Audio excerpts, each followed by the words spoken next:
अस्सलामु अलैकुम वरहमतुल्लाहि वबरकातुह। आइए हम मालूम करें कि मकतबतुश शामिला को लैपटॉप में कैसे डाउनलोड करेंगे। सबसे पहले आप गूगल ओपन कीजिए। गूगल में आपको टाइप करना है अल मकतबतुश शामिला बोलकर। अल मकतबतुश शामिला टाइप करने के बाद यहाँ पर कई वेबसाइट आएंगे, उसमें से आपको ये वाली वेबसाइट लेना है। ये वाली जो दिख रही है ना, शामिला, SHAMELA, ये वाली लें। उसके बाद उसको क्लिक करें। ये रहा मकतबतुश शामिला का ऑफिशियल वेबसाइट। यहाँ पर देखिए दाएं तरफ कई ऑप्शंस हैं, उसमें थर्ड वाला जो ऑप्शन है तंजीलुश शामिला बोलकर, ये वाला सेलेक्ट करें। यहाँ से सेलेक्ट करने के बाद डाउनलोड करने का लिंक आपके सामने आ जाएगा। ये राबित तहमील है, दो तरीके से डाउनलोड कर सकते हैं, ठीक है।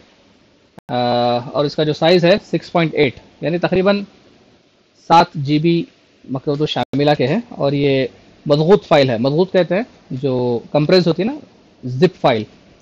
तो ये जो रेड कलर का यहाँ पर लाल कलर में है हिना, इस पर क्लिक करें आप, शामिला डाउनलोड होना शुरू हो जाएगा। मैंने क्लिक किया और अभी डाउनलोड हो रहा है। देखिए यहाँ पर आ गया नीचे, यहाँ पर नीचे मकतबतुश शामिला डाउनलोड हो रहा है। तकरीबन 7 GB है, तो काफ़ी बड़ी फाइल है। तो 2 घंटे लग रहे हैं मेरे पास, ठीक है। तो 2 घंटे तक थोड़ा चाय पानी खाना वाना खा कर आते हैं, फिर इंशाल्लाह फिर मिलेंगे हम लोग।